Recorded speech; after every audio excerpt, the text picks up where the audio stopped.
லேவியராகமத்தின் புஸ்தகம் 11ஆம் அதிகாரம் 33ஆம் வசனம். லேவியராகமம் 11ஆம் அதிகாரம் 33ஆம் வசனம். சேர்ந்து நாம் வாசிப்போம்.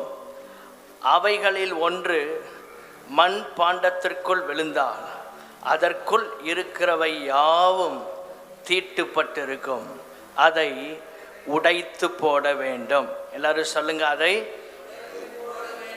கடந்த வாரத்தின் தொடர்ச்சியை தான் இந்த வாரத்தில் செகண்ட் பார்ட் பேசுவேன்னு போன வாரமே சொல்லியிருந்தேன். ஆகவே இந்த வாரத்திலே நாம் தேவனுடைய வார்த்தையை கேட்க போகிறோம். உடைக்கப்படுதலின் அவசியம். உடைக்கப்படுதலின் அவசியம். ஏன் கர்த்தர் நம்மளை உடைக்கணும்? கடந்த வாரத்தில் தாவீது தன்னுடைய வாழ்க்கையில் 7 இடங்களில் அவன் உடைக்கப்பட்டதை குறித்து நாம் வேதத்திலிருந்து தியானித்தோம். 7 இடங்களில் கர்த்தர் அவனை உடைத்தார். ஸ்தோத்திரம். அவன் நம்முடைய வாழ்க்கையில் உடைவுகள் அவசியம். பல நிலைகளில் பல ஸ்டேஜஸ் அதில் உடைக்கப்படுகிறோம். இந்த நாளிலும் ஏன் கர்த்தர் நம்மளை உடைக்கணும்? இந்த உடைக்கப்படுறனால என்ன ஆசீர்வாதம்? இதைத்தான் நாம் வேதத்திலிருந்து தியானிக்க போகிறோம். ஸ்தோத்திரம். முழு வேதத்திலிருந்து எடுத்தால் நமக்கு அநேக சத்தியங்கள் இருக்கிறது, நேரம் நமக்கு போதாது. ஆகவே ஸ்தோத்திரம், கர்த்தருடைய நடத்துதலின்படி கடந்த வாரம் தாவீது வாழ்க்கையிலிருந்து 7 இடங்களில் அவன் உடைக்கப்பட்டதை பார்த்தோம். இன்றைக்கு ஒரு தேவ மனுஷனுடைய வாழ்க்கையிலிருந்து ஒரு 7 குறிப்புகளை, ஸ்தோத்திரம், ஏன் அவரை கர்த்தர் உடைத்தார், அவர் உடைக்கப்பட்டனாலே அவருக்கு என்ன ஆசீர்வாதம், ஸ்தோத்திரம், என்பதை நாம் தியானிக்க போகிறோம். வாசித்த அந்த வசனத்தில் சொல்லப்பட்டிருக்கிறது, ஒன்று, அவைகளில் ஒன்று. அது என்ன?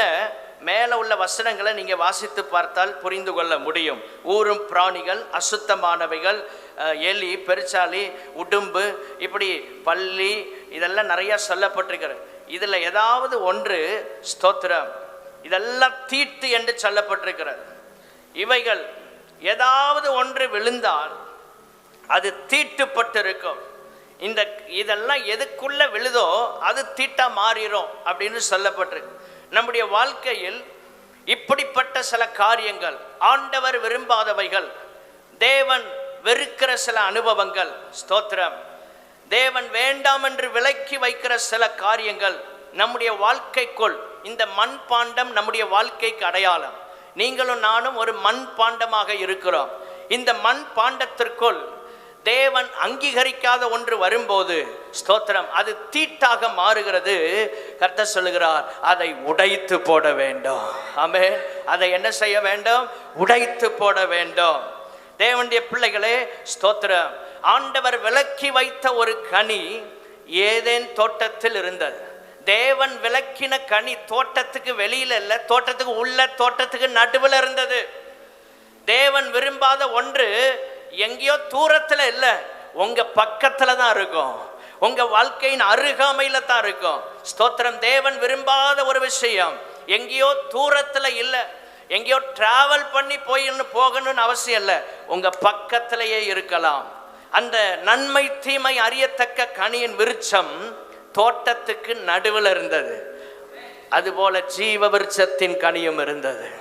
ஹல்லேலூயா, ஸ்தோத்திரம். நன்மையும் தீமையும் நமக்கு அருகில் இருக்கிறது. எல்லாரும் சொல்லுங்க, நன்மையும் தீமையும் ரொம்ப தூரத்திலெல்லாம் இல்லை. ஸ்தோத்திரம். ஆகவே விலக்கப்பட்ட ஒன்று, விரும்பாத ஒன்று, ஸ்தோத்திரம், ஏதேன் தோட்டத்துக்குள்ளேயே இருந்துச்சு. தேவ பிரசன்னம் நிறைந்திருந்த இடத்துக்குள்ள இருந்துச்சு. சில நேரம் இப்படிப்பட்ட அனுபவங்கள் வரும்போது தேவனுடைய பிள்ளைகளே, தேவ பிரசன்னத்திற்குள் இருக்கிற நாம் விலக்கப்பட்டவைகளுக்கு கிட்ட போகாம விலகி இருக்க கர்த்தர் உதவி செய்வாராக. இது உள்ள வரும்போது இது உடைக்கப்படணும். இது உள்ள வரும்போது இந்த மண் பாண்டம் உடைக்கப்படும். மனிதன் விழுந்த போது, அவனுடைய வாழ்க்கை உடைந்து போன போது, இதை மீட்டெடுக்க 2ஆம் ஆதாமாகிய இயேசு கிறிஸ்து சிலுவையில் வந்து ஜீவனை கொடுத்து மண் பாண்டம் உடைக்கப்பட்டது. நம்முடைய பாவத்திற்காக அவர் தண்டனைகளை ஏற்றுக்கொண்டார். ஸ்தோத்திரம். ஆகவே இந்த உடைக்கப்படுகிற அனுபவம் நம்முடைய வாழ்க்கையிலே மிகவும் அவசியமாய் இருக்கிறது. ஸ்தோத்திரம். அந்த விளக்கப்பட்ட கனி தேவ பிரசன்னம் நிறைந்த இடத்தில் தான் இருந்தது. அங்கே இருந்து ஸ்தோத்திரம் அந்த தோட்டத்தை விட்டே ஆண்டவர் அவங்கள வெளியே அனுப்பினார். தேவ பிரசன்னத்தை விட்டே வெளியே போக வேண்டிய ஒரு நிலை. காரணம் என்னவென்றால் தீட்டான ஒன்று மண் பாண்டத்திற்குள் விழுந்தது. நம்ம வாழ்க்கைக்குள்ள என்னைக்கு தேவன் விரும்பாதவைகள் உள்ள வருதோ அன்றைக்கு ஸ்தோத்திரம் அது உடைக்கப்பட வேண்டும். ஆண்டவர் உடைக்கிறார்னா நம்முடைய நன்மைக்காகத்தான். கைகளை உயர்த்தி அல்லேலூயா சொல்லலாமா? யாக்கோபின் வாழ்க்கையிலிருந்து ஒரு 7 காரியங்களை இன்றைக்கு நாம் தியானிக்க கர்த்தர் நமக்கு உதவி செய்வாராக. இந்த வார்த்தைகள் உங்களுக்கு பிரயோஜனமாக இருக்கும். தயவு செய்து குறிப்பெடுத்து பயன்படுத்தி கொள்ளுங்கள். ஆதியாகமத்தின் புஸ்தகம் 47 அதிகாரம் 9வது வசனம். ஆதியாகமம் 47 அதிகாரம் 9வது வசனம். அதற்கு யாக்கோபு, நான் பரதேசியாய் சஞ்சரித்த நாட்கள் 130 வருஷம். என் ஆயுசு நாட்கள் கொஞ்சமும் சஞ்சலமுமாய் இருக்கிறது. அவைகள் பரதேசிகளாய் சஞ்சரித்த என் பிதாக்களுடைய ஆயுசுக்கு வந்து எட்டவில்லை என்று பார்வோனோட சொன்னான். அவனுடைய வாழ்க்கையை குறித்து அவன் விளக்கத்தை, தன்னுடைய அனுபவத்தை பார்வோனுக்கு சொல்லுகிறான். என்னுடைய பிதாக்கள், முற்பிதாக்கள் அவங்கள போல என் வாழ்நாள் இல்லை. எனக்கு கொடுக்கப்பட்ட வாழ்நாளிலும் சஞ்சலம் அதிகமாக இருந்தது. ஆண்டவர் அவனை உடைச்சார்.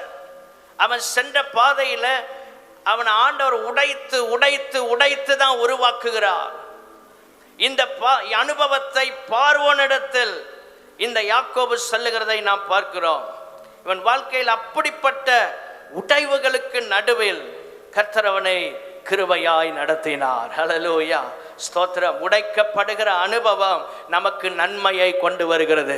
எல்லாரும் கை வைத்து சொல்லுங்க, உடைக்கப்படுகிற அனுபவம் எனக்கு நன்மையை கொண்டு வருகிறது. ஹல்லேலூயா, என் வாழ்க்கையில நன்மையை கர்த்தர் கொண்டு வருகிறார். இந்த உடைக்கப்படுகிற அனுபவத்திற்குள்ள நீங்க போகும்போது உங்களுக்கு நன்மையும் கிருபையும் தொடரும். ஸ்தோத்திரம் உண்டாவதாக. இந்த யாக்கோபு ஜெபம் பண்ணி தான் ஸ்தோத்திரம் இவனுக்கு 40 இந்த ஈசாக்குடைய ஜெபத்தினால் பிறந்தவன் தான் ஏசாவும் யாக்கோபு. ஈசாக்குடைய ஜெபத்தில் 40 வயதில் அவன் திருமணமாகி 60 வயதில் தான் இவர்களை பெற்றெடுக்கிறான். ஸ்தோத்திரம். இந்த ரெபெக்காளுக்கு ஆண்டவர் அற்புதம் செய்தார். எப்பொழுது? ஈசாக்குடைய ஜெபத்தின் மூலமாக. ஆதியாகமம் 25 அதிகாரம் 21 வசனத்தில் சொல்லப்பட்டிருக்கு. மனைவிக்காக ஈசாக்கு ஜெபம் பண்ணான். ஆமென். உங்க குடும்பத்தில் உள்ளவர்களுக்காக ஜெபம் பண்ணுங்க, கணவனுக்காக ஜெபம் பண்ணுங்க, மனைவிக்காக ஜெபம் பண்ணுங்க. உங்க மனைவி ஜெபிக்கிறது போல ஸ்தோத்திரம் வேற ஒரு நபர் பாரப்பட்டு ஜெபம் பண்ண முடியாது. ஏனென்றால் நீங்கள் ஒரே சரீரமாய் இருக்கிறீர்கள். ஆமென், ஸ்தோத்திரம். உங்க கணவன் உங்களுக்காக ஜெபிக்கிறத போல ஒரு பாரம் எடுத்து வேற யாரும் ஜெபம் பண்ண முடியாது. ஏனென்றால் ஒரே சரீரமாய் இருக்கிறீர்கள். இந்த சரீரம் ஒன்றாய் இருக்கிறதுனால ஒருவருடைய வேதனையை இன்னொருவரால் புரிந்து கொள்ள முடியும். உணர்வுகளை என்ன செய்ய முடியும்? புரிந்து கொள்ள முடியும். எங்க பிரச்சனை குடும்பத்தில் வருதுன்னா, உணர்வுகளை புரிந்து கொள்ளாத இடத்துல, உணர்வுகளுக்கு மதிப்பளிக்காத ஸ்தோத்திரம் கணவன் மனைவி இடையே என்ன வருகிறது? பிரச்சனைகள் வருகிறது. ஸ்தோத்திரம். ஆனா ஈசாக்குடைய வாழ்க்கையில பாருங்கள், மனைவிக்காக ஜெபம் பண்ணான். 21 வசனத்துல சொல்லப்பட்டிருக்கு, கர்த்தர் அவன் வேண்டுதலை கேட்டருளினார். கைகளை உயர்த்தி அல்லேலூயா சொல்லுங்க. ரட்சிக்கப்படாத கணவனுக்காக ஜெபம் பண்ணுங்க, உங்க ஜெபத்தை கர்த்தர் கேட்பார். ரட்சிக்கப்படாத உங்க மனைவிக்காக ஜெபம் பண்ணுங்கள், உங்கள் ஜெபத்தை கர்த்தர் கேட்பார். ரட்சிக்கப்படாத உங்கள் பிள்ளைகளுக்காக ஜெபம் பண்ணுங்கள், உங்கள் ஜெபத்தை கர்த்தர் கேட்பார். ரட்சிக்கப்படாத உங்க பெற்றோருக்காக ஜெபியுங்கள். ரட்சிக்கப்படாமல் உங்கள் உடன் பிறந்தவர்களுக்காக ஜெபம் பண்ணுங்கள். கர்த்தர் உங்கள் ஜெபத்தை கேட்டவர்களை ரட்சித்து சபைக்கு கொண்டு வருவார். ஆமென். நம்முடைய சபைக்கு குடும்பமாக ஆட்கள் வர வேண்டாம். ஹல்லேலூயா.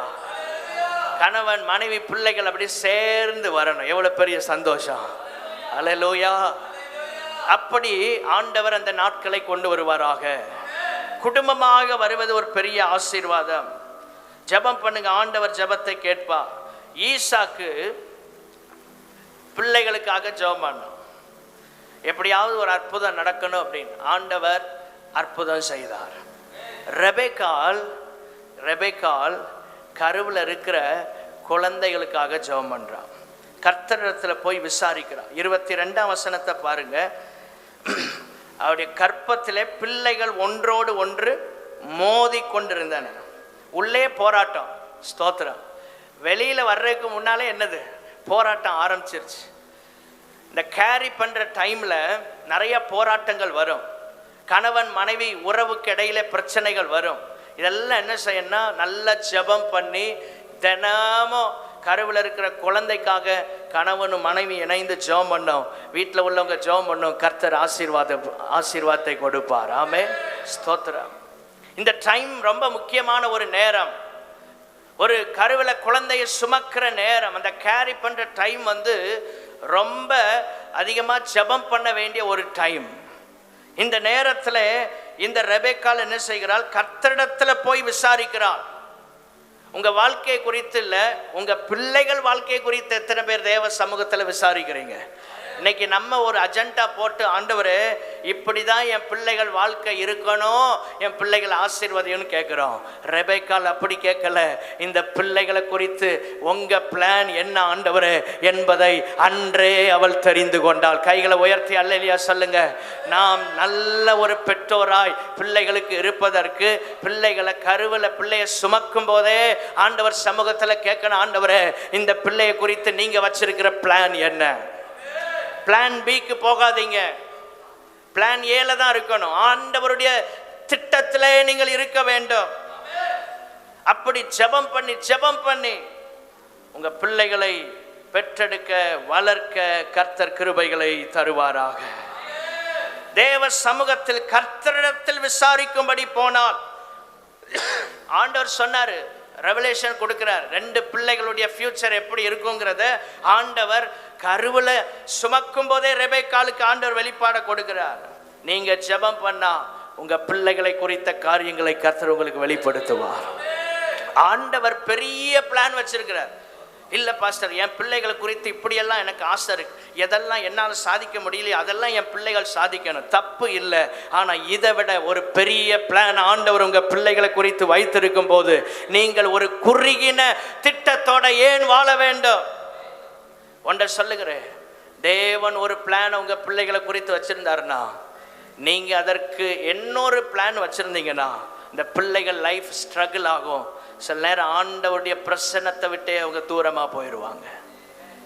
ஆண்டவர் கையில் ஒப்பு கொடுங்க. ஆண்டவரே, நாங்கள் எங்கள் விருப்பப்படி அல்ல, நம்மிடத்தில் கொடுத்த பிள்ளைகளை நாம் வளர்க்கிற பொறுப்பை தான் ஆண்டவர் தந்திருக்கிறாரே தவிர, ஸ்தோத்திரம், முதல்ல அந்த பிள்ளை கர்த்தருக்கு தான் சொந்தம். கைகளை உயர்த்தி அல்லேலூயா சொல்லாமா? இது புதுசா இல்லை, இதான் வேதம் சொல்லுகிறது. ஆமென். ஸ்தோத்திரம். பிள்ளைகள் கர்த்தரால் வரும் சுதந்திரம். ஆண்டவர் கிஃப்டை கொடுத்துட்டாரு, இனி அதை பற்றி என்கிட்ட கேட்கக்கூடாது அப்படின்னு இல்லை. அந்த கொடுத்த கிஃப்டை எப்படி வளர்க்கணும் அப்படிங்கிறத ஆண்டவர் தான் நமக்கு கற்றுக் கொடுக்கிறார். கொடுத்த பரிசை எப்படி பேணி பாதுகாக்கணும் அதுவும் ஆண்டவர் கையில தான் இருக்குது. ஆண்டவர் நமக்கு என்ன செய்ய வேண்டும்? கற்றுக் கொடுக்க வேண்டும். ஆகவே அவருடைய சமூகத்தில் இருந்து நாம் கற்றுக்கொள்ள வேண்டும். இந்த ரெபேக்காளை போல ஆண்டவர் சமூகத்தில் போய் கற்றுக்கொள்ளணும். நியாயாதிபதிகள் 13ஆம் அதிகாரம் 12ஆம் வசனம். அப்பொழுது மனோவா சிம்சோனுடைய தகப்பனார், நீர் சொன்ன காரியம் நிறைவேறும் போது அந்த பிள்ளையை எப்படி வளர்க்க வேண்டும், அதை எப்படி நடத்த வேண்டும் என்று கேட்டான். ஆண்டவரே, எப்படி இந்த பிள்ளையை வளர்க்கிறது? தேவ சமூகத்தில் ஜெபம் பண்ணுங்க. எப்படி இந்த பிள்ளையை நாங்க நடத்த வேண்டும்? லீட் பண்றது எப்படி? வளர்க்கிறது எப்படி? நடத்துறது எப்படி? வளர்ப்பது ஒரு காலகட்டம், நடத்துவது அடுத்த நிலை. ஆமென். ஸ்தோத்திரம். வளர்க்கவும் கிருபையை கேட்க வேண்டும், நடத்தவும் கிருபையை கேட்க வேண்டும். காலமெல்லாம் பிள்ளையை வளர்த்துட்டே இருக்க முடியாது. கடைசி வரை கேட்கறதெல்லாம் கொடுத்துட்டே இருந்தா அந்த பிள்ளை ஒரு நாளும் தன்னால் சர்வே பண்ணாது. எப்பவுமே அப்பா அம்மாவை டிபெண்ட் பண்ணி ஆயிரும். அதான் இங்க வசனம் தெளிவா சொல்லுது, வளர்க்க வேண்டியது ஒரு ஸ்டேஜ், அதுக்கப்புறம் அந்த பிள்ளைகளை உருவாக்கி நடத்த வேண்டும். எல்லாரும் சொல்லுங்க, அடுத்து என்ன செய்யணும் சொல்லுங்க. அடுத்து சபையில் புதிய ஆத்துமாக்கள் வரும்போது ஃபஸ்ட்டு லீடர்ஷிப்பில் ஃபஸ்ட்டு ஸ்டெப் என்னென்னா அவங்கள வளர்க்கணும். அவங்கள கொஞ்சம் கொஞ்சமாக சொல்லி கொடுத்து இப்படி அப்படின்னு அடுத்த ஸ்டெப் என்னென்னா லீட் பண்ண ஆரம்பிக்கணும். இப்படி செய்யுங்க, இப்படி போங்க, இதை பண்ணிருங்க, முடிஞ்சு போச்சு. அல்லேலூயா. ஆகவே பிள்ளைகளை நாம் முதலாவது வளர்க்க வேண்டிய ஒரு நிலை, ரெண்டாவது நடத்த வேண்டிய நிலை. நடத்த வேண்டிய நிலையில் வளர்த்துட்டு இருக்கக்கூடாது. இன்னைக்கு பிரச்சனை அதுதான். ஸ்தோத்திரம். நடத்த வேண்டிய ஸ்டேஜில் லீட் பண்ணுற கிருபை ஆண்டவர் தருவாராக. இதை எப்போ கேட்குறான் தெரியுமா? மனோவா தேவதூதன் தரிசனமாகி அற்புதம் நடக்கும், அற்புதம் நடக்கும் உன்னிடத்தில். ஸ்தோத்திர. கர்த்தர் உங்களுக்கு கொடுக்கிற பிள்ளை இப்படிப்பட்டது என்பதை அவன் சொன்னபோது அங்கே சொல்லப்பட்டிருக்கிறது. ஸ்தோத்திரம். அவன் என்னென்ன செய்வான் 14ஆம் வசனத்தில் சொல்லப்பட்டிருக்கிறது. மனோவாவை நோக்கி கர்த்தருடைய தூதன் சொல்கிறான், நிறைய காரியங்களை பட்டியல் போடுறான். இப்படி எல்லாம் இதிலெல்லாம் எச்சரிக்கையாக இருக்கணும் அப்படின்னு. இப்போ ஆண்டவர்கிட்ட எப்படி வளர்க்கணும், எப்படி நடத்தணும்னு கேட்டால் கர்த்தர் அழகாக சொல்லி தருவார்.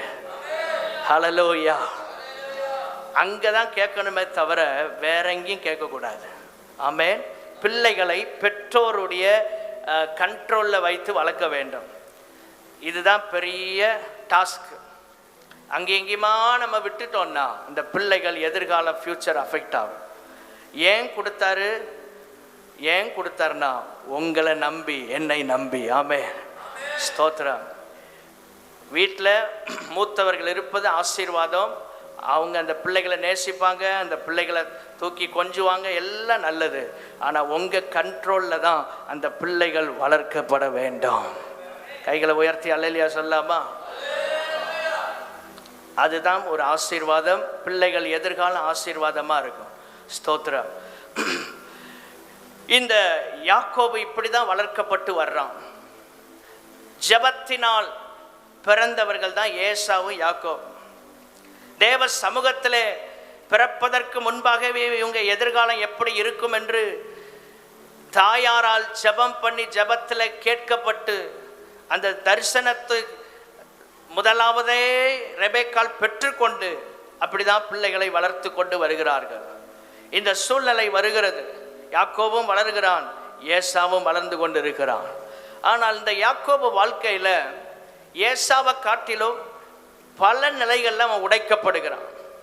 ஸ்தோத்திரம். கர்த்தர் தெரிந்தெடுத்த ஒரு பாத்திரம் கர்த்தரால் உடைக்கப்படும். எல்லாரும் சொல்லுங்க, கர்த்தர் தெரிந்தெடுத்த ஒரு பாத்திரம் கர்த்தரால். எனக்கு மட்டும் ஏன் பிரச்சனை, எனக்கு மட்டும் ஏன் போராட்டம், எனக்கு மட்டும் ஏன் இவ்வளவு கஷ்டம்?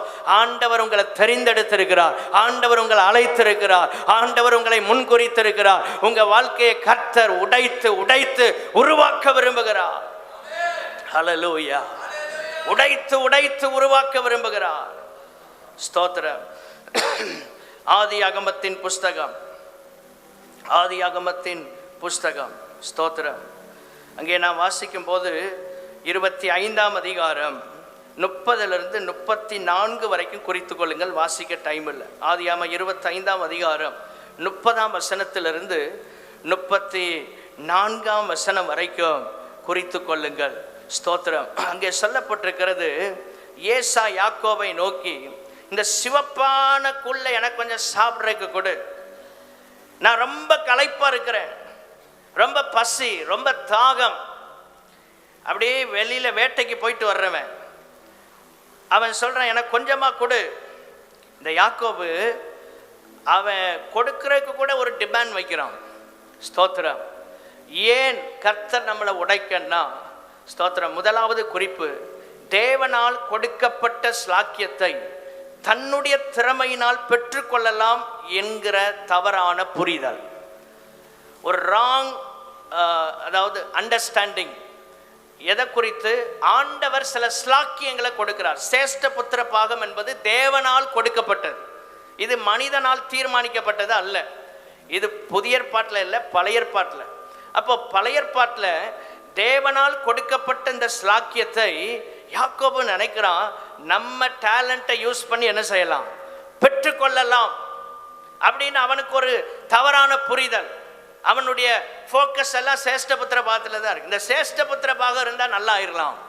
இன்னைக்கு நிறைய நேரம் அப்படி நம்ம நினைக்கிறோம். சில காரியங்கள் இருந்தால் என் வாழ்க்கையில் நல்லா இருப்போம்.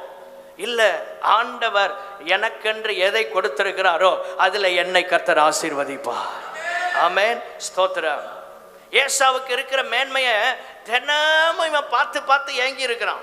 அதனால தான் டைம் வந்த போது கரெக்டாக அடிக்கிறான். ஏடா கொஞ்சம் கூழுத்தா அப்படின்னு கேட்டதுக்கு ஸ்தோத்திரம், யாக்கோபு சொல்றான், உன் சேஷ்ட புத்திர பார்த்த எனக்கு விற்று போடு. 31ஆம் வசனத்தில் இருக்கு. எடுத்த எடுப்பில் முதல் காரியமே இதைத்தான் கை வைக்கிறான். அப்போ இவனுடைய பார்வை ஃபுல்லாக அங்கே தான் இருக்கு. யாக்கோபுடைய பார்வை சேஷ்ட புத்திர பார்வை. அதாவது இளையவர்கள் மற்ற எல்லாம் இருந்தாலும் எல்லாருக்கும் கொடுக்குற இல்லை, டபுள் போர்ஷன், 2 மடங்கு. அதான் சேஷ்ட புத்திர பாகம். ஸ்தோத்திரம். எல்லாருக்கும் கொடுக்குற இல்லை 2 மடங்கு மூத்த பிள்ளைக்கு வரும். இந்த சேஷ்ட புத்திர பாகத்திலேயே இவனுக்கு ஃபோக்கஸ் இருக்கிறனால இவன் என்ன நினைக்கிறான்னா, இந்த ஸ்லாக்கியத்தை எப்படியாவது நம்ம பெற்றுக்கொண்டா நம்ம மேலே போயிடலாம். இந்த ஒரு விஷயம் என் கையில் இருந்தால் நான் டாப்பில் இருப்பேன். இன்னைக்கு நிறைய நேரம் அப்படி தான் நினைக்கிறோம். ஆண்டவரே எனக்கு அது இல்லை, இது இல்லை, அவங்கள மாதிரி இல்லை, இந்த திறமை இல்லை, இவருக்கு இருக்க இந்த ஒரு திறமை எனக்கு வந்தால் எங்கேயோ போயிடுவேன். இல்லை, எனக்கென்று கர்த்தர் எதை வைத்திருக்கிறாரோ அதில் நான் பெஸ்ட்டாக இருக்க கர்த்தர் உதவி செய்வாராக. இன்னொருவருக்கு இருக்கிறதை நான் பார்க்க வேண்டிய அவசியம் இல்லை. எனக்கு கர்த்தர் கொடுத்ததை பார்த்து அதிலே திருப்தியாய் நிற்க கர்த்தர் உதவி செய்வாராக. யாக்கோபு மைண்ட்ல ஒரு தவறான புரிதல், தேவன் கிருபையாய் தருகிறதை தன்னுடைய சாமர்த்தியத்தினால் பெற்றுக்கொள்ளலாம் அப்படிங்கிற ஒரு மனநிலை. ஆண்டவர் நிறைய காரியங்களை நம்ம கிருபையாக தருகிறார். சில நினைக்கிறாங்க அவங்களுக்கு ரொம்ப கிருபை இருக்கு, எப்படியாவது அதை நம்ம பெற்றுக்கொண்டோம் என்றால் அந்த கிருபையை நம்ம வாங்கினா நம்ம எங்கேயோ போயிடலாம். இல்லை, தேவன் எனக்கு கொடுத்த கிருபையை அடையாளம் கண்டு நான் பயன்படுத்தும் போதுதான் என்னால் வாழ்க்கையில் வெற்றி பெற முடியும். ஹல்லேலூயா. அந்த கிருபை ஆண்டவர்கிட்ட தான் நம்ம கேட்டு பெற்றுக்கொள்ள வேண்டும். ஸ்லாக்கியம் இது ஏசாவுக்கு கிடைத்தது. இது ஏசாவுக்கு கிடைத்தது. வெளியில வரும்போது ஸ்தோத்திரம், குழந்தையா பிறக்கும் போது ஏசா முந்தி கொண்டான். ஏசா முந்தி கொண்டான். தகப்பனுடைய ஆசீர்வாதத்தை பெற்றுக்கொள்வதில் யாக்கோபு முந்தி கொண்டான். யாக்கோபு முந்திட்டான். இந்த ஏசா அவன் பிறக்கும் போது அவன் முதல்ல வர்றான். 2வது அவன் குதிங்கால பிடிச்சிட்டே யாக்கோபு வந்துட்டான். அப்பவுமே விடல, கொஞ்சம் முன்னால வந்துட்டான். இப்போ சேஷ்ட புத்திரபாக இருந்தா எனக்கு எல்லாம் இருக்கும். உங்க வாழ்க்கையில இப்படி ஒரு மைண்ட் செட்ல இருந்தா இன்னைக்கு கர்த்தர் மாற்ற விரும்புகிறார். இது இருந்தா போதும், அது இருந்தா போதும், பணம் இருந்தா போதும், பொருள் இருந்தா போதும், எனக்கு மட்டும் அவருக்கு கிடைச்ச ஸ்லாக்கியத்தை ஆண்டவர் கொடுத்தாருன்னா நான் எங்கேயோ போயிருவேன். இல்லை, ஆண்டவர் ஒவ்வொருவருக்கும் அவருக்கு சித்தமானபடி எதை கொடுக்க வேண்டுமோ அதை கொடுப்பா. கைகளை உயர்த்தி அல்லேலூயா சொல்லலாமா? ஸ்தோத்திரம். அவருக்கு கொடுத்த மாதிரி ஒரு பெரிய ஊழியம், அவருக்கு கொடுத்த மாதிரி ஒரு பெரிய ஸ்லாக்கியம், அவருக்கு கொடுத்த ஒரு வாய்ப்பு மட்டும் எனக்கு கிடைச்சா நான் எங்கேயோ போயிருப்பேன். இல்லை, நமக்கு கிடைக்கிற வாய்ப்புகளில் சரியாய் பயன்படுத்துவோம் என்றால் நம்மை கர்த்தர் நிச்சயம் உயர்த்துவார். ஊழியத்திலையும் சரி, தனிப்பட்ட வாழ்க்கையிலும் இன்னொருவரை கம்பேர் பண்ணி ஆண்டவர் நம்மை கொஸ்டின் பண்ண மாட்டார். நீ ஏன் அவரை மாதிரி ஊழியம் செய்யலை, நீ ஏன் அவரை மாதிரி சபை நடத்தலை, நீ ஏன் அவரை மாதிரி ஊழியம் செய்யலை, நீ ஏன் இவரை மாதிரி இருக்கலன்னு ஆண்டவர் கேட்க மாட்டார். அவர் எனக்குன்னு என்ன ரோல் கொடுத்திருக்கிறாரோ அதை செய்து முடிப்பது தான் மினிஸ்ட்ரி. கைகளை உயர்த்தி அல்லேலூயா சொல்லலாமா? பரலோகத்துக்கு போகும்போது ஆண்டவர் அப்படி கேட்க மாட்டார். ஸ்தோத்திரம். நீ அந்த நபரை மாதிரி இல்லை, இந்த நபரை மாதிரி இல்லை, ஒரு நாள் கேட்க மாட்டார். நம்முடைய கையில் எதை கொடுத்திருக்கிறாரோ அதை குறித்து தான் கர்த்தர் கணக்கு கேட்பார். அப்போ மாற்றம் மனநிலையில் உண்டாகணும். எல்லாரும் சொல்லுங்க, மாற்றம் எங்கே வரணும்? மைண்ட் செட் மாறணும். சில நேரம் மைண்ட் அப்படி ஃபிக்ஸ் பண்ணி வச்சுட்டாங்கன்னா மாற்றவே முடியாது. பிலிப்பியர் 4ஆம் அதிகாரம் 8வது வசனம். பிலிப்பியர் 4:8. பிலிப்பியர் 4:8. கடைசியாக சகோதரரே, உண்மை உள்ளவைகள் எவைகளோ, ஒழுக்கம் உள்ளவைகள் எவைகளோ, நீதி உள்ளவைகள் எவைகளோ, கற்புள்ளவைகள் எவைகளோ, அன்புள்ளவைகள் எவைகளோ, நற்கீர்த்தி உள்ளவைகள் எவைகளோ, புண்ணியம் எதுவோ, புகழ் எதுவோ அவைகளையே சிந்தித்து கொண்டிருங்கள். Focusing on the good. Amen. எது நல்ல காரியம் அதுல உங்க ஃபோக்கஸை செலுத்துங்க, உங்க கவனத்தை நல்ல விஷயங்கள்ல செலுத்துங்க. நம்முடைய மைண்ட் அப்படி மாறணும். ஸ்தோத்திரம். நம்முடைய மைண்ட் அப்படி மாறணும். நீங்க அதற்காக ஜெபம் பண்ணணும். யாக்கோபு மைண்ட்ல எப்படி இருக்கு, அந்த சேஷ்ட புத்திர பாகத்தை நம்ம எடுத்துட்டோம்னா எல்லாமே சக்சஸ். அதை எடுத்ததுக்கு அப்புறம் தான் பிரச்சனையே வருது. அப்ப தவறான புரிந்து கொள்ளுதல். Focusing on the good. ஆண்டவர் தர நல்ல காரியங்கள்ல, நல்ல குட் திங்ஸ்ல நீங்க ஃபோக்கஸா இருங்க. நீங்க அதுல ஃபோக்கஸ்டா இருந்தாதான் உங்க லைஃப் ரொம்ப ஆசீர்வாதமாய் மாறும். ஹல்லேலூயா. இங்க பவுல் சொல்றாரு, உண்மை உள்ளவைகள், ஒழுக்கம் உள்ளவைகள், நீதி உள்ளவைகள், கற்புள்ளவைகள், அன்புள்ளவைகள், நற்கீர்த்தி உள்ளவைகள், இதுல கவனம் செலுத்துங்க. உங்க வாழ்க்கையில் போராட்டங்களையும் பிரச்சனைகளையும் பார்த்து அதிலேயே கவனத்தை செலுத்தாதீங்க. நல்ல விஷயங்கள்ல கவனம் செலுத்துங்க. கைகளை உயர்த்தி அல்லேலூயா சொல்லாமா? சில கெட்ட விஷயங்கள்ல கவனம் செலுத்தி நல்ல விஷயங்கள்ல கவனம் செலுத்துறதுக்கு நாட்களே இருக்காது. நல்ல காரியத்தை பேசுறதுக்கு டைம் இருக்காது. எப்பவுமே போராட்டங்கள், எப்பொழுதுமே பிரச்சனைகள், எப்பொழுதுமே குழப்பங்கள், நெகட்டிவான காரியங்களை பேசி பேசி அவங்க மைண்ட் அப்படி லாக் ஆயிரும். ரோமர் 12ஆம் அதிகாரம் 2ஆம் வசனத்தில் ஆவியானவர் எழுதி வைத்திருக்கிறார். இந்த வசனம் ரொம்ப அருமையான வசனம். இப்பிரபஞ்சத்திற்கு ஒத்த வேஷம் தெரியாமல். நம்முடைய திங்கிங்ல ஒரு மறுரூபம் தேவை, ஒரு மாற்றம் நிகழ வேண்டும்.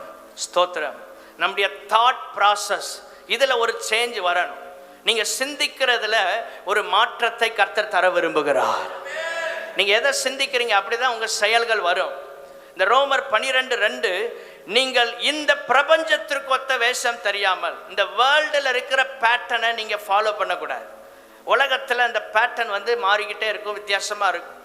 நாம் பின்பற்ற வேண்டியது பைபிளுடைய பேட்டர்னை பின்பற்றணும். கைகளை உயர்த்தி அல்லேலூயா சொல்லலாமா?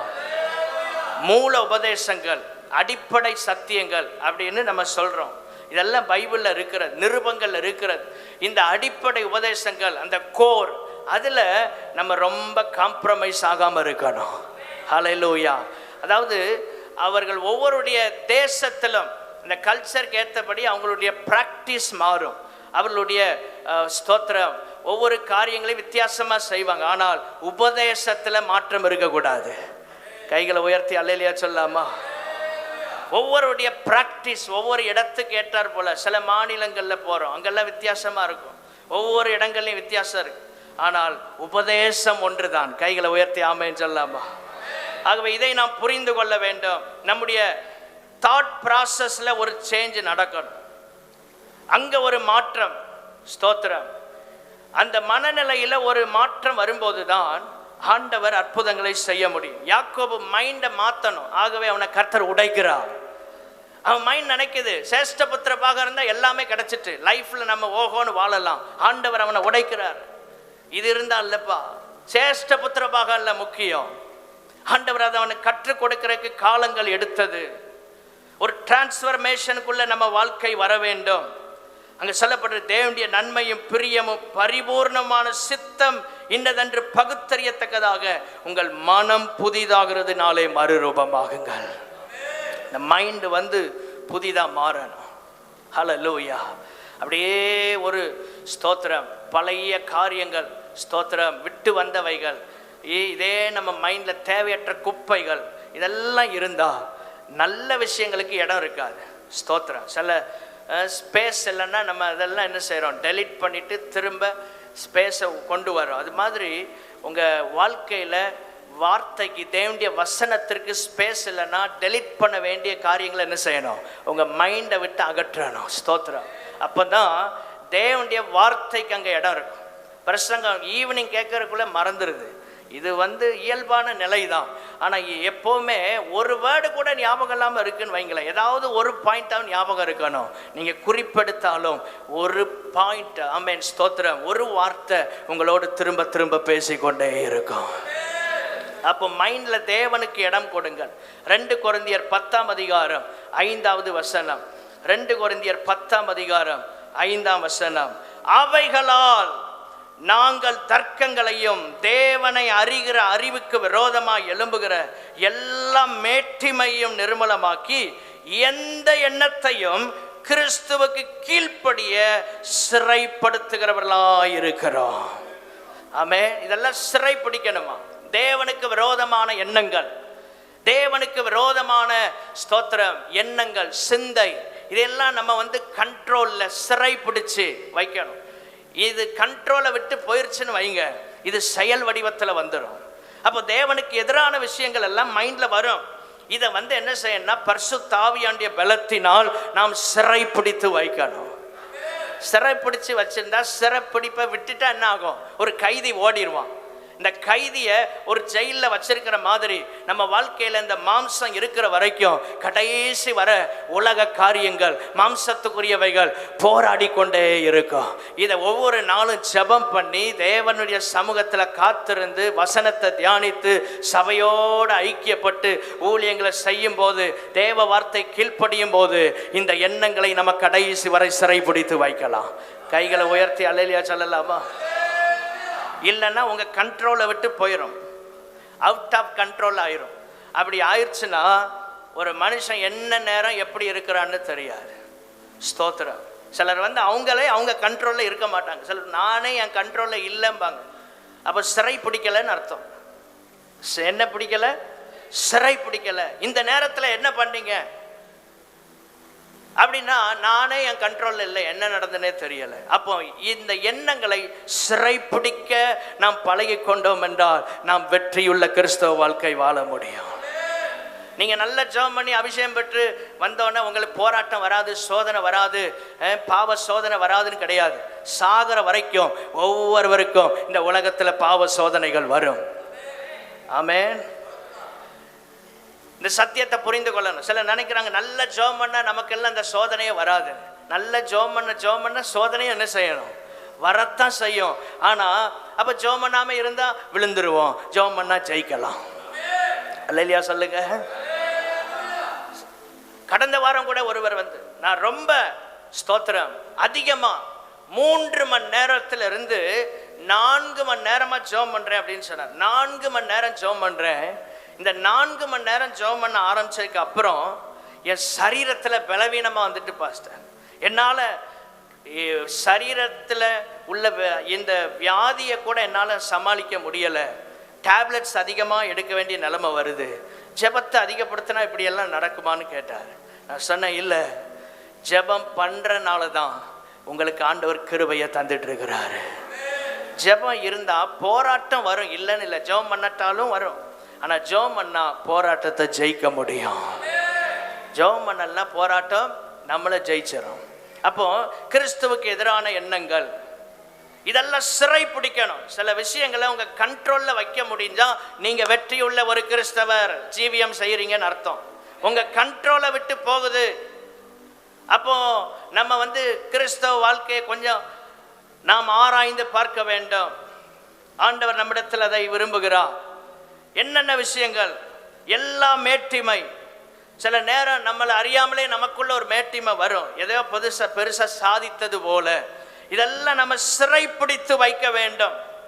செய்தவைகளை குறித்தும் வரும், செய்து கொண்டிருக்கிறவைகளை குறித்து வரும். இனி இவ்வளோ பெருசா செய்ய போகிறோம், பெரிய தரிசனம் இருக்கும், பெரிய திட்டம் இருக்கும். அதெல்லாம் நினைக்கும் போது அதுலேயும் மேட்டிமை வரும். 3 நிலைகளில் வர்ற மேட்டிமையை உடைக்கணும். கைகளை உயர்த்தி ஒரு ஆமென் சொல்லுங்க. ஏற்கனவே செய்தவைகளை குறித்த மேட்டிமையான எண்ணம். ஒவ்வொரு ஊழியத்தையும் முடிக்கும் போது ஆண்டவர் சமூகத்தில் சொல்றேன், ஆண்டவரே உங்க கிருபையா நீங்க போட்ட பிச்சை ஆண்டவரே, அதுல தான் நம்ம பயன்படுறோம். நாம் என்று சொல்வதற்கு நம்மிடத்துல ஒன்றுமே இல்லை, ஆண்டவருடைய கிருபை. கைகளை உயர்த்தி அல்லேலூயா சொல்லாமா? செய்தவைகளை குறித்து வருகிற மேட்டிமை. 2வது செஞ்சிட்டு இருக்கிற விஷயங்கள் நிறைய செய்வோம், அதை குறித்த மேட்டிமை. 3வது இனி செய்ய போகிறது. இந்த 3 நிலைகளில் வர்றதையும் நம்ம ஜெபம் பண்ணி கட்டி உடைக்கணும். கைகளை உயர்த்தி அல்லேலூயா சொல்லாமா? வெற்றி உள்ள கிறிஸ்தவ வாழ்க்கை இங்கே தான் இருக்கு. ஆமென், ஸ்தோத்திரம். வெற்றி உள்ள கிறிஸ்தவ வாழ்க்கை இங்கே தான் இருக்கு. இதை நாம் அறிந்து கொள்ள கர்த்தர் நமக்கு உதவி செய்வாராக. 2 கொரிந்தியர் 2ஆம் அதிகாரம் 16வது வசனம். 2 கொரிந்தியர் 2:16. ஸ்தோத்திரம்.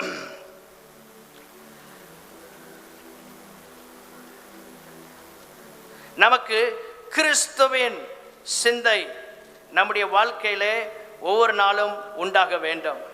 இந்த சிந்தைக்காக நம்ம அனுதினமும் ஜெபிக்க வேண்டும். பிலிப்பியர் 2:5 கிறிஸ்து இயேசுவில் இருந்த சிந்தையே உங்களிலும் இருக்க கடவது. இந்த கிறிஸ்துவின் சிந்தை, the mindset of Christ, இது நமக்கு இருக்கணும். ஆண்டவருடைய சிந்தை, இதிலேயே நம்ம நடக்க வேண்டும். ஒவ்வொரு நாளும் அவருடைய சிந்தை நம்முடைய வாழ்க்கையிலே காணப்பட வேண்டும். இப்படி இருந்தால் நம்ம வாழ்க்கை ஆசீர்வாதமாக இருக்கும். ஸ்தோத்திரம். ஏதோ கிறிஸ்தவ வாழ்க்கை வாழ்ந்தோம், சர்ச்சுக்கு வந்தோம், ஜெபம் பண்ணோம், போனோம் இல்லை. ஆண்டவரே உங்கள் சிந்தை என்னில் இருக்கட்டும். 1 கொரிந்தியர் 2:16 அங்கே சொல்லப்பட்டிருக்கிறது, கர்த்தருக்கு போதிக்கத்தக்கதாக அவருடைய சிந்தையை அறிந்தவன் யார்? எங்களுக்கோ கிறிஸ்துவின் சிந்தை, எல்லாரும் சொல்லுங்க, எங்களுக்கோ கிறிஸ்துவின் சிந்தை உண்டாயிருக்கிறது. 2 கொரிந்தியர் இல்லை, 1 கொரிந்தியர் 2:16. எங்களுக்கோ. அப்போ தேவனுடைய ஊழியத்தில், தேவனுடைய சபையில் இருக்கிற நமக்கு கிறிஸ்துவின் சிந்தை இருக்க வேண்டும். நீங்க சண்டே ஸ்கூல் ஊழியம் செய்யலாம், கேர்சல் ஊழியம் செய்யலாம், உங்களுக்கு கிறிஸ்துவின் சிந்தை உண்டாக வேண்டும். நம்ம சிந்தையில வாழக்கூடாது, அவருடைய சிந்தை. இதற்கு தான் ஆண்டவர் நமக்கு நிறைய ரோல் மாடல்ஸ் வச்சிருக்கிறார். எபிரேயர் 12:1 ஆகையால் மேகம் போன்ற இத்தனை திரளான சாட்சிகள். ஆண்டவர் சொல்லாரு, இதெல்லாம் பார்த்து ஸ்தோத்திரம், இயேசுவை நோக்கி ஓடணுமா. எபிரேயர் 12:1 சொல்லப்பட்டிருக்கு. 11ஆம் அதிகாரம் முழுவதும் நிறைய ரோல் மாடல்ஸை காட்டுறார். இதெல்லாம் ஒரு பக்கம் இருந்தாலும் என்ன நீங்க ஃபோக்கஸ் பண்ணுங்க. பாரமான யாவற்றையும் நம்மை சுற்றி நெருங்கி நிற்கிற பாவத்தையும் தள்ளிவிட்டு விசுவாசத்தை துவக்குகிறவரும் முடிக்கிறவரும் ஆகிய இயேசுவை நோக்கி நமக்கு நியமித்திருக்கிற ஓட்டத்திலே பொறுமையோடு ஓடக்கடவோம். அப்போ அந்த ரோல் மாடல்ஸ் நிறைய இருக்கு. அப்போஸ்தலனாகிய பவுல், பேதுரு, வேதத்தில் நிறைய பேரை நீங்கள் எடுத்துக்கொள்ளலாம். எபிரேயர் 11:9 விசுவாசத்தினாலே இந்த ஆபிரகாம் அவன் வாக்குத்தத்தம் பண்ணப்பட்ட தேசத்திலே பரதேசியை போல சஞ்சரித்து அந்த வாக்குத்தத்தத்திற்கு உடன் சுதந்திரராகிய யாக்கோபோடும் ஈசாக்கோடும் யாக்கோபோடும் கூடாரங்களிலே குடியிருந்தான். பிள்ளையோடும் அடுத்த ஜெனரேஷன், 3rd ஜெனரேஷன் பேர பிள்ளை, இவங்களுக்கு ஒரு ரோல் மாடலா ஆபிரகாம் இந்த இடத்துல குடியிருக்கிறான். கைகளை உயர்த்தி அல்லேலூயா சொல்லலாமா? வரும் தலைமுறைகளுக்கு ரோல் மாடலா இருக்கு. இதெல்லாம் பார்த்த யாக்கோபு, இவன் மைண்ட் மாறல, இவன் சிந்தை மாறல. எப்படி ஆபிரகாம் பரதேசிய போல சஞ்சரித்து அவர் பிள்ளைகளுக்கும் சந்ததிக்கும் வாழ்ந்து காட்டினாரோ, அந்த அவனோடு கூட டிராவல் பண்ண யாக்கோபுக்கு அவனுடைய சிந்தை மாறவில்லை. சில நேரம் நம்ம கூடவே நிறைய ரோல் மாடல்ஸ் இருப்பாங்க, ஆனா நம்ம மைண்ட் மாறாம இருக்கும். ஸ்தோத்திரம். அதற்காக தான் கர்த்தர் உடைக்கிறார். ஆமென். எதையோ ஒன்றை குறித்து இது இருந்தா எனக்கு இப்படி ஆயிருவேன், அது இருந்தா அங்க போயிருவேன். ஆண்டவர் சொல்றார், இல்ல, யாருக்கு எதை கொடுக்கணுமோ அதை கர்த்தர் கொடுப்பா. கைகளை உயர்த்தி அல்லேலூயா சொல்லலாமா? எனக்கு தந்ததுல என்னைக்கு நான் திருப்தி அடைஞ்சு சந்தோஷம் அடைஞ்சு கர்த்தருக்கு நன்றி செலுத்துறேனோ அன்றைக்கு தான் எனக்கு கர்த்தர் தந்ததுல நான் பெஸ்டா மாற முடியும். அல்லேலூயா. 2வது காரியம், ஏன் கர்த்தர் உடைக்கிறார் யாக்கோபை? நம்முடைய வாழ்க்கையில ஏன் உடைவுகள்? ஆதியாகமம் 27ஆம் அதிகாரம் 6, 7, 8 வசனங்கள், 12, 13, 14 வசனங்களை நீங்கள் குறித்து கொள்ளுங்கள். ஆதியாகமம் 27வது அதிகாரம். அங்கே ஸ்தோத்திரம், அவன் இந்த தகப்பனுடைய ஆசீர்வாதத்தை பெற்றுக்கொள்வதற்கு அவன் தவறான ஆலோசனை கேட்கிறான். ரொம்ப முக்கியமான ஒரு பாயிண்ட் கவனிங்க. 2வது குறிப்பு, ஏன் கர்த்தர் யாக்கோபை உடைச்சார்னா, கர்த்தருக்கு பிரியமில்லாத ஆலோசனைகளை கேட்பது. எல்லாரும் சொல்லுங்க, கர்த்தருக்கு.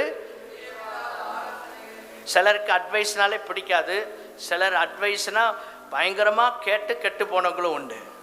நீங்க தேவ சமூகத்துல முதலாவது ஆலோசனையை பெறணும். ஆமே, ஸ்தோத்திரம். இந்த யாக்கோபு அவனுக்கு சொல்லப்பட்ட ஆலோசனை பாருங்க, வாசிப்போம். அந்த 6, 7, 8 வசனங்கள். ரெபெக்கா யாக்கோபுடைய தாய் சொல்றா, ஏசாவை உங்க அப்பா அழைத்து என்ன சொன்னாரு?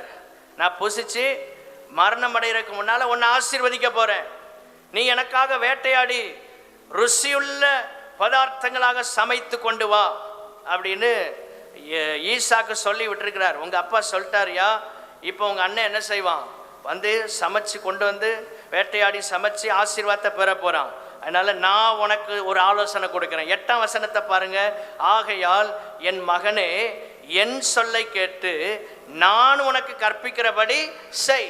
ஆண்டவர் சொல்றாரு, என் வார்த்தைகளை கேட்டு நீங்க நடந்த ஆசீர்வாதமா இருப்பீங்க.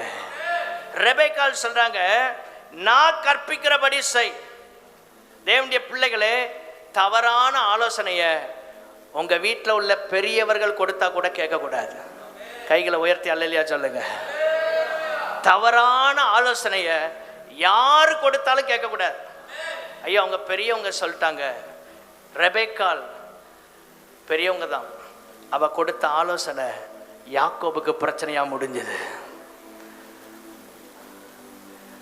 வேதம் என்ன சொல்லுகிறது? வேதம் என்ன சொல்லுகிறது? ஸ்தோத்திரம். அதைத்தான் நாம் பார்க்க வேண்டும். இந்த வேதத்தின் வெளிச்சத்தில் நம்முடைய வாழ்க்கையை நம்ம கட்டி எழுப்பும் போது நம்ம ஆசீர்வாதமாக இருக்கும். பெற்றோருக்கு கீழ்ப்படியணும், பெற்றோருடைய ஆலோசனை கேட்கணும். ஆனால் அதே நேரத்தில் தேவனுக்கு பிரியமில்லாத ஆலோசனையை உங்கள் வீட்டில் உள்ள பெரியவர்கள் யார் சொன்னாலும் எவர் சொன்னாலும் கேட்கவே கூடாது. அல்லேலூயா. உள்ளே போயிடுச்சு பாருங்க. ஹல்லேலூயா. எபேசியர் 6ஆம் அதிகாரம் 1 வசனம். பிள்ளைகளே, உங்கள் பெற்றாருக்கு கர்த்தருக்குள் கீழ்ப்படிங்கள். அப்படிதான் பைபிள் சொல்ல. இதுதான் நியாயம் அப்படிங்கிறார். எது நியாயமா? கர்த்தருக்குள்ள கீழ்ப்படியணும். கர்த்தருக்கு அடுத்த காரியங்கள், கர்த்தர் விரும்பாத காரியத்தை யார் சொன்னாலும் செய்யாதீங்க. ஆமென் சொல்லாமா? அதான் கிறிஸ்தவ வாழ்க்கை. கர்த்தர் விரும்பாத காரியத்தை பவுல் சொல்றார், தேவதூதனே வந்து சொன்னாலும் கேட்காதீங்க. தேவதூதனே வந்து சொன்னாலும். அப்ப எந்த அளவு உறுதியா இருக்கணும் பாருங்க. ஸ்தோத்திரம். இது அவங்க சொல்லிட்டாங்க, இவங்க முக்கியமான ஆள், இவங்க சொல்லி தட்டவே முடியாது. இல்ல, தேவன் பிரியமில்லாத, தேவனுக்கு பிரியமில்லாத ஆலோசனைகளை எவ்வளவு பெரிய நபர் சொன்னாலும் நம்ம செய்யக்கூடாது. அல்லேலூயா, அல்லேலூயா, ஸ்தோத்திரம். வேதம் நமக்கு அதைத்தான் கற்றுக் கொடுக்கிறது. ஒரு பிளான் போட்டு, ஸ்தோத்திரம், இப்படியெல்லாம் கேட்பாரு, இதுக்கெல்லாம் தயாரா இருக்கணும். அவன் சொல்றான், சாபம் வந்துடும் என் மேல. 13ஆம் வசனத்துல இவன் சொல்றா, உன் மேல உள்ள சாபம் என் மேல வரட்டும். இப்படி யாரா சொல்ல முடியுமா? அவளா போய் சாபத்தை தன் மீது வருவித்து கொள்ளுகிறாள். அந்த அளவுக்கு யாக்கோப, ஸ்தோத்திரம், மைண்டை நல்லா பிரெயின் வாஷ் பண்ணி அவனை அனுப்பிட்டா. கடைசியில் என்ன நடந்தது? யாக்கோபு வீட்டை விட்டு, ஊரை விட்டே ஓட வேண்டிய நிலை. நல்ல கவனிங்க. தேவையற்ற, தேவன் விரும்பாத ஆலோசனைகளை நீங்க கேட்டீங்கன்னா நம்ம வாழ்க்கையில பிரச்சனைக்கு மேல பிரச்சனை தான் வரும். கைகளை உயர்த்தி அல்லேலூயா சொல்லுங்க. கர்த்தர் அவருக்கு பிரியமில்லாத, வேத வசனத்துக்கு மாறான எந்த ஆலோசனைகளையும் ஏற்றுக்கொள்ளாதீங்க. அல்லேலூயா. எவ்வளவு அனுபவம் உள்ள நபர் சொன்னாலும் தேவனுக்கு விரோதமான எந்த ஆலோசனைகளையும் உங்க காதுக்குள்ள கொண்டு வராதீங்க. உங்க வாழ்க்கை ஆசீர்வாதமா இருக்கும். மூன்றாவதாக, யாக்கோப கர்த்தர் ஏன் உடைத்தார்? ஆதியாகமம் 27ஆம் அதிகாரம் 18, 19, 30, 36 வசனங்கள். 18, 19, 30, 36 வசனங்கள். ஸ்தோத்திரம். இங்கே யாக்கோபு தகப்பனை ஏமாற்றி விட்டான். அவங்க அண்ணனை மாதிரி போய் காண்பித்து அந்த ஆசீர்வாதத்தை பறிச்சிட்டான்.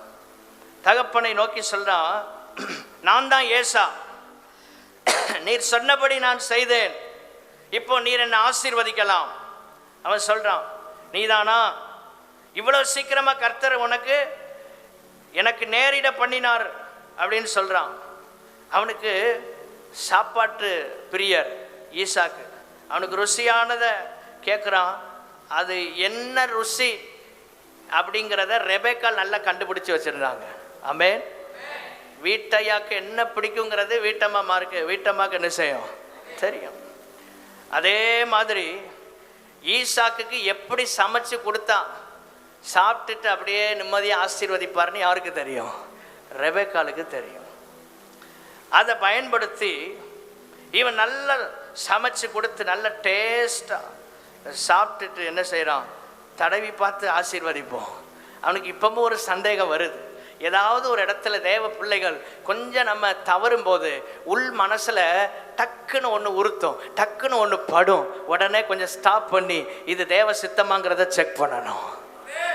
ஈசாக்கு என்ன பண்ணா? தடவி பார்ப்பான். அப்போ தடவி பார்க்கன்னு ஏன் சொல்கிறான்? அவனுக்கு கொஞ்சம் டவுட் வருது, இவன் தானா அப்படின்னு. ஆனாலும் ஸ்தோத்திரம், அவன் இவனை ஆசீர்வதிக்கிறான். நான் தான் அப்படின்னு சொன்ன ஏசா தான் அதுக்கு ஏற்ற மாதிரி தானே எல்லாம் பிளான் பண்ணுறான். அப்போ மூன்றாவது ஏன் கர்த்தர் அவனை உடைச்சார்னா, சூழ்நிலைகளை தங்களுக்கு சாதகமாய் பயன்படுத்தி கொள்வது. எல்லாரும் சொல்லுங்க, சூழ்நிலைகளை. இந்த யாக்கோபு அவனுக்கு கண்ணு பார்வை மங்கலாயிட்டு. ரெண்டாவதாக ஸ்தோத்திரம், அவனுக்கு இருந்த ஒரு பலவீனம் என்னது? அவன் நல்ல ருசியாக சாப்பிடணும். இது இருந்தால் கண்ணை மூடிட்டு ஆசீர்வாதம் வந்துடும். ஸ்தோத்திரம். சில ஆட்களுக்கு பிடித்தமான ஒன்றை செஞ்சால் போதும், கண்ணை மூடி நம்பிடுவாங்க.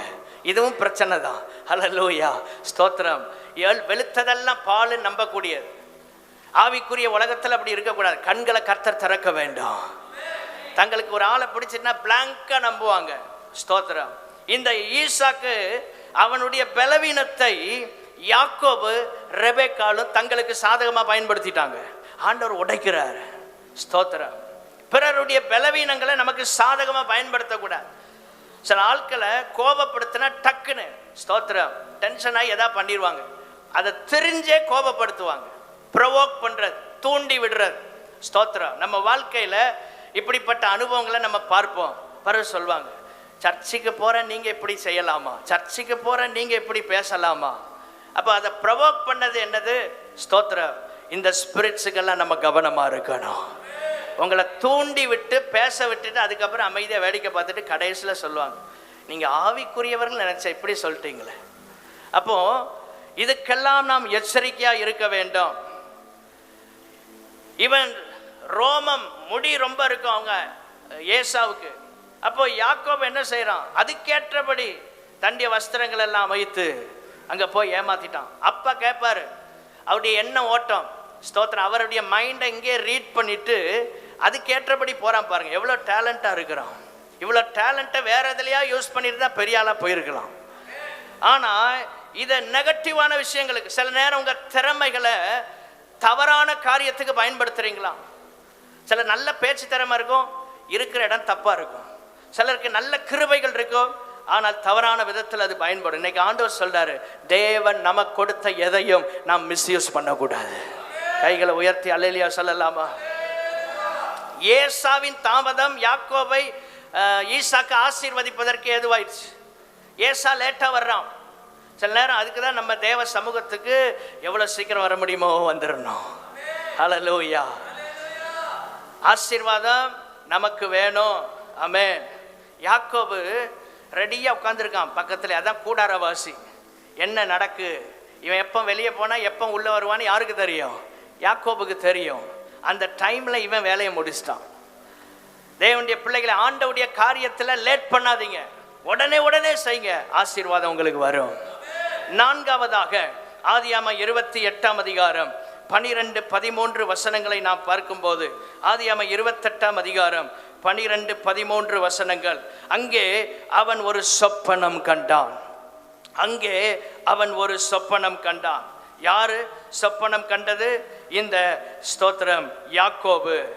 இந்த யாக்கோபுக்கு கர்த்தர் ஒரு சொப்பனத்தை கொடுக்கிறார். ஸ்தோத்திரம். ஒரு சொப்பனம் கிடைக்கிறது.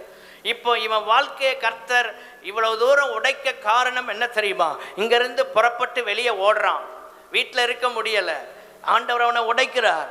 ஏனென்றால் நான்காவதாக தேவனோடு ஒரு சந்திப்பு ஏற்படுவதற்காக. Encounter with God. தேவனோடு ஒரு சந்திப்பு. ஒரு ஆமென் சொல்லுங்க. இந்த காலை நேரத்தில் கர்த்தர் நம்ம உடைக்கிறார்னா வேற ஒன்றும் இல்லை, நாம் தேவனோடு ஒரு சந்திப்பை ஏற்படுத்துவதற்காக. இதுவரைக்கும் இதே அனுபவத்தில் வாழ்ந்திருந்தோம். தேவனை இவன் சந்திக்கவில்லை, தேவனோடு உள்ள உறவு இல்லை. இந்த பெத்தேலின் அனுபவத்துக்குள்ள வந்த போதுதான் கர்த்தருடைய சந்திப்பை முதலாக யாக்கோபு தன்னுடைய வாழ்க்கையில பெற்றுக்கொள்ளுகிறான். துரத்தப்பட்டது போல பயந்து ஓடி போகிறான், ஜீவன் பிழைக்க ஓடி போகிறான். ஐயோ, இவங்க கொடுத்த ஆலோசனையின்படி செய்தேனே, என்னால வீட்டில் இருக்க முடியாம போச்சு. கம்ஃபர்ட் ஜோன்ல வாழ்ந்தவன் இப்பொழுது கல்ல வைத்து தலையணையா வைத்து படுத்து உறங்குகிறான். கடினமான ஸ்ட்ரகிள் ஆகக்கூடிய ஒரு சிச்சுவேஷன்ல அவனுடைய வாழ்க்கை போகிறது. ஏன் கர்த்தர் அவனை இப்படி உடைக்கிறார் என்றால், யாக்கோபே, இவ்வளவு நானும் தாயின் பாசத்துல வளர்ந்தாய், நீ தகப்பனுடைய அரவணைப்புல இருந்தால், இனி இன்று முதல் உன்னோடு ஒரு சந்திப்பை நான் ஏற்படுத்தி, ஆமென், உன்னை ஒரு பெரிய சாதியாய் மாற்றுவதற்கு உன்னை இந்த இடத்திலிருந்து வேறொரு இடத்திற்கு கொண்டு போக வேண்டும். கைகளை உயர்த்தி ஒரு அல்லேலூயா சொல்லலாமா? ஏன் கொண்டு போக வேண்டும் என்றால், உன்னை உருவாக்குவதற்காக. சில இடத்துல இருந்தா சிலரால உருவாக்க முடியாது. ஆகவே கர்த்தர் இடத்தையே மாத்துவார். வாழ்க்கையில சில பகுதிகளில் இருந்து ஒரு டிரான்சிஷன், சில இடங்கள்ல ஆண்டவர் மாற்றத்தை கொண்டு வரார்னா, நீங்கள் நம்பிக்கையோடு இருங்கள். கர்த்தர் என்னில் ஏதோ ஒன்றை செய்ய விரும்புகிறார். ஏன் தேவனோடு ஒரு சந்திப்பு? யாக்கோபு வாழ்க்கை மாற்றுவதற்காக. இந்த தேவனோடு உள்ள சந்திப்புல தான் தேவ சத்தத்தை அவன் கேட்கிறான். ஆவிக்குரிய குடும்பத்தில் வளர்க்கப்பட்ட யாக்கோபு இதுவரை தேவனுடைய சத்தத்தை கேட்கல. முதல் முறையா பெத்தேல்ல வந்து தேவ சத்தத்தை அவன் கேட்கிறான். எப்போ உங்க வாழ்க்கையில உடைக்கப்படுகிற அனுபவம் வருகிறதோ, அன்றைக்கு தேவ சத்தத்தை நீங்கள் கேட்க முடியும். வாழ்க்கையில பிரச்சனைகளும் போராட்டங்களும் மாறி மாறி உங்க வாழ்க்கையை உடைக்கும் போது உங்க காதுகள்ல மனுஷ சத்தம் கேட்காது. இந்த ஆலயத்துல வந்து உட்கார்ந்தாலும் பாஸ்டர்ல தேவன் உங்களோடு பேசி கொண்டிருக்கிறார் என்கிற உணர்வு இருக்கும். எத்தனை பேர் விசுவாசிக்கிறீங்க? இந்த காலை நேரத்தில், ஆண்டவரே, என்னை உடைத்ததற்காய் ஸ்தோத்திரம். ஆண்டவரே, நான் உடைக்கப்பட்ட காலங்கள்ல உம்முடைய சத்தத்தை கேட்கிற கிருபையை தந்தீரே, உம்மோடு உறவாடுகிற கிருபையை தந்தீரே, உடைக்கப்பட்ட அனுபவத்துல உங்க அன்பை ருசிக்கிற கிருபையை தந்தீரே. ஆண்டவரே, உங்க பிரசன்னத்தை உணர்கிற பாக்கியத்தை தந்தீரே. யாக்கோபு இந்த பெத்தேல் என்கிற இடத்திற்கு வந்தபோது அவன் தேவ பிரசன்னத்தை உணர்ந்தான். உங்க வாழ்க்கையில தேவ பிரசன்னத்தை உணர வேண்டும் என்றால் தேவனோடு ஒரு சந்திப்பு ஏற்பட வேண்டாம். ஆலயத்துல வந்த வண்ணமா ஒரு ஆள் திரும்ப போறாங்கன்னா தேவனோட ஒரு சந்திப்பு ஏற்படல, ஆண்டவரோட அந்த என்கவுண்டர் ஏற்படல, ஆண்டவரோடு தொடர்பு இல்லை. ஆலயத்துல வந்து தேவனுடைய வார்த்தையை கேட்க முடியல, ஆராதிக்க முடியல அப்படின்னா தேவனோடு ஒரு சந்திப்பு ஏற்படவில்லை என்ற அர்த்தம். நீங்க தேவனுடைய வார்த்தையை ரிசீவ் பண்ணனா உங்க வாழ்க்கையில தேவனோடு ஒரு சந்திப்பு ஏற்பட வேண்டாம். ஹல்லேலூயா. யாக்கோபே, இவ்வளோ நாள் ஒரு அரவணைப்புக்குள்ள வந்த, ஆனா இப்போ வாழ்க்கையை மாற்றுவதற்கு ஆண்டவர் உடைக்கிறார். ஏனென்றால் இப்போ கேட்க போறது தேவ சத்தம். ஹல்லேலூயா. உங்க லைஃப்ல இந்த அனுபவங்கள் எல்லாம் வரும்போது நீங்க நிறைய காரியங்களை கற்றுக்கொள்ள முடியும். ஆண்டவருடைய பிரசன்னத்தை இப்படிப்பட்ட பாதையில ஆழமா அனுபவிக்க முடியும். ரொம்ப டீப்பா ஆண்டவருடைய பிரசன்ஸ்க்குள்ள போயிடலாம். எல்லாம் நிறைவா இருக்கும் போது அல்ல, அதை காட்டிலும் இந்த உடைக்கப்படுகிற அனுபவம் நம்ம இருதயம் வந்து ஹார்ட் வந்து லகுவா மாறும். பொதுவாகவே மனுஷ இருதயம் வந்து கடினம் உள்ள இருதயம் தான். இதை சாஃப்டா மாற்றுறதுக்கு தான் ஆண்டவர், ஆமென், ஸ்தோத்திரம், நம்ம ஆவியினால் நிரப்பி நம்மளை ரட்சித்து அபிஷேகம் பண்ணி ஆண்டவர் கிருபைகளை தந்து வார்த்தையை தந்து இருதயத்தை தான் ஆண்டவர் லகுவாய் மாற்றுகிறார். கை உயர்த்தி அல்லேலூயா சொல்லலாமா? மனுஷ இருதயம் வந்து கடினமுள்ள இருதயம் தான், லேசில் உள்ள போகாது எதுவும். இதெல்லாம் பிரேக் பண்றார் ஆண்டவர், அதுக்கு தான் உடைக்கிறார். இப்ப சொல்லுங்க, யாக்கோபு என்கிற மண் பாண்டம் ஏன் உடைக்கப்படுகிறது என்றால் தேவனோடு ஒரு சந்திப்பை ஏற்படுத்துவதற்காக. 5வது ஆதியாகமம் 29ஆம் அதிகாரம் 25, 26 வசனங்கள். காலையிலே இதோ அவள் லேயாள் என்று யாக்கோபு கண்டு லாபானை நோக்கி, ஏன் எனக்கு இப்படி செய்தீர்? ராகேலுக்காக அல்லவா உம்மிடத்தில் வேலை செய்தேன், பின்ன ஏன் எனக்கு வஞ்சகம் பண்ணினீர்? லாபான் சொல்றான். அதற்கு லாபான், மூத்தவள் இருக்க இளையவளை கொடுப்பது இவ்விடத்து வழக்கம் அல்ல. ரூல்ஸ் பேச ஆரம்பிச்சிட்டான். இவ்வளோ நேரம் பேசாதவன் சமயம் வந்தபோது என்ன செய்கிறான்? சட்டம் பேசுகிறான். இப்போ இதெல்லாம் வாய்ப்பு இல்லை அப்படின்னு. இதை முதல்ல சொல்லணும், முதல்ல சொல்லலை, ஏமாத்திட்டான். இந்த இடத்துல யாக்கோபு உடைக்கப்படுறான். 7 வருஷம் கஷ்டப்பட்டனே, அது கிடைக்காம போயிடுச்சு. எல்லாம் ஒரு காலகட்டத்தில் ஈஸியாக கிடைச்சது, கடினமே இல்லை, எல்லாம் லகுவாக கிடைச்சது. அவனுடைய டேலண்ட்டை யூஸ் பண்ணி உட்கார்ந்த இடத்துல கூலை காய்ச்சவனே சேஷ்டபுத்திர பாகம் வந்துருச்சு. ஒரு சாப்பாடை ரெடி பண்ணோன்னே சேஷ்டபுத்திர பாகமே கிடைக்குது. அவ்வளோ திறமையானவன், ஈஸியாக எல்லாத்தையும் வாங்கினான். ஒரு ட்ரெஸ்ஸை போட்டு ஒரு மேக்கப்பை மாற்றி அப்பா ஆசீர்வாதத்தையும் வாங்கினான். எல்லாம் சுலபமாக கிடைச்சு. இப்போ 5வது கர்த்தர் அவனை உடைக்கிறார். 7 வருஷம் கஷ்டப்பட்டதும் கிடைக்கல. இப்போ ஆண்டவர் என்ன சொல்றார்? 5வது ஏன் உடைக்கிறார்னா, கிரயத்திற்கான மதிப்பை யாக்கோபு அறிவதற்காக உடைக்கிறார். கிரயத்திற்கான மதிப்பு. ஆமென், ஸ்தோத்திரம். கிரயம் இருக்கு, ஒவ்வொன்றுக்கும் கிரயம் இருக்கு. உங்க லைஃப்ல நீங்க இன்னைக்கு ஆசீர்வாதமா இருக்கிறீங்கன்னா நீங்க கிரயம் கொடுத்துருக்கிறீங்க. சும்மா வரல, கஷ்டப்பட்டு உங்க வாழ்க்கையில முன்னேறி வர்றீங்க. இன்னைக்கு ஊழியத்தில் நிற்கிறோன்னா கிரயம் கொடுக்கப்பட்டிருக்கு. ஊழியம் செய்கிற நம்மளும் கிரயம் கொடுக்கறனால தான் இந்த ஊழியத்தை செய்ய முடியுது. கிரயம் கொடுக்காம எந்த காரியத்தையும் சாதிக்க முடியாது. ஒரு ஆமேன் சொல்லுங்க. உங்க வாழ்க்கையில நீங்க இன்னைக்கு இந்த லெவல்ல இருக்கிறதுக்கு ஆண்டவர் கிருபை. 2வது, அந்த கிருபையினால் நீங்கள் கொடுத்த கிரயம். கிருபை கிரயம் கொடுக்க வைக்கிறது. எல்லாம் ஓசிலே கிடைக்காது. நம்ம கஷ்டப்பட்டிருக்கிறோமே, இந்த பாதைகளை ஆண்டவர் நடத்தி வந்த பாதைகளை பிள்ளைகளுக்கு சொல்லுங்கன்னு இஸ்ரவேல் ஜனங்களுக்கு ஆண்டவர் கற்றுக் கொடுக்கிறார். எவ்வளவு கிரயம் கொடுத்தீங்க. ஷார்ட் கட்ல நம்ம மேல வர முடியாது. கிரயம் செலுத்தி ஆசீர்வாதத்தை பெறுகிற நிலை. கிரயம் செலுத்தி தன்னுடைய ரத்தத்தையே விலைக்கிரயமாய் கொடுத்து நம்மை ஆண்டவர் இயேசு ரட்சித்திருக்கிறார். கைகளை உயர்த்தி அல்லேலூயா சொல்லாமா? அவரே கிரயம் கொடுத்திருக்கிறார்னா நாம் கொஞ்சம் கிரயம் கொடுக்க கிருபை தருவாராக.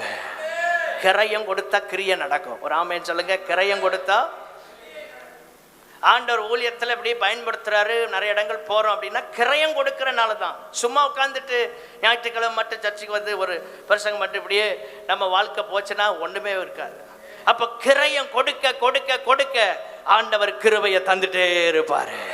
கண் விழிப்பு இருக்கணும், பிரயாசம் இருக்கணும்.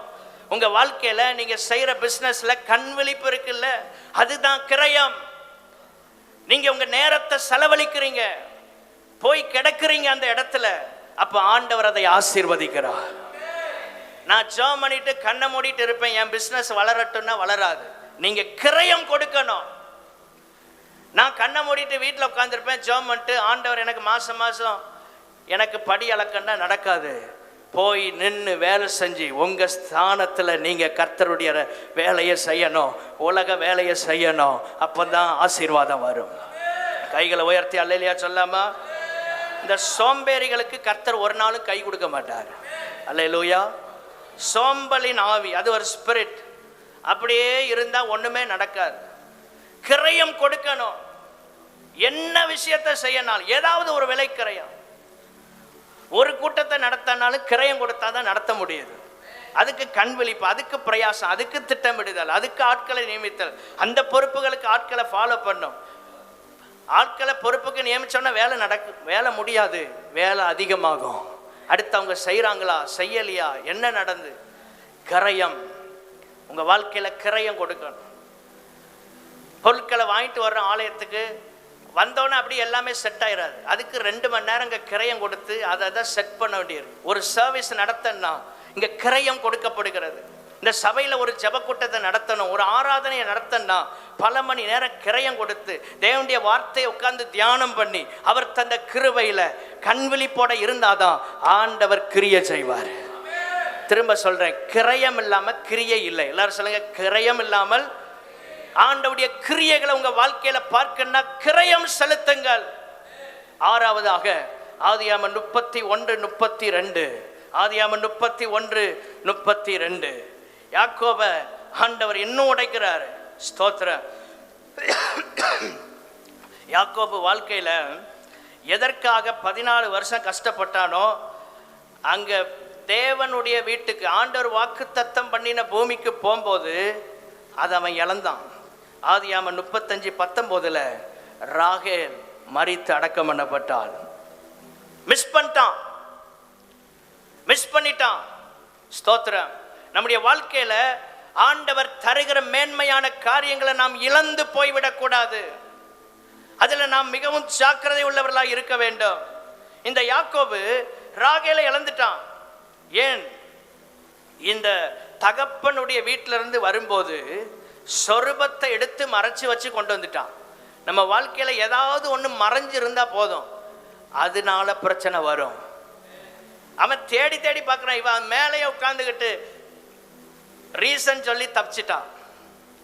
அதெல்லாம் இருக்கு, நான் சொல்லி நேரம் எடுக்க விரும்பல. நீங்க வீட்டில் போய் வாசிங்க.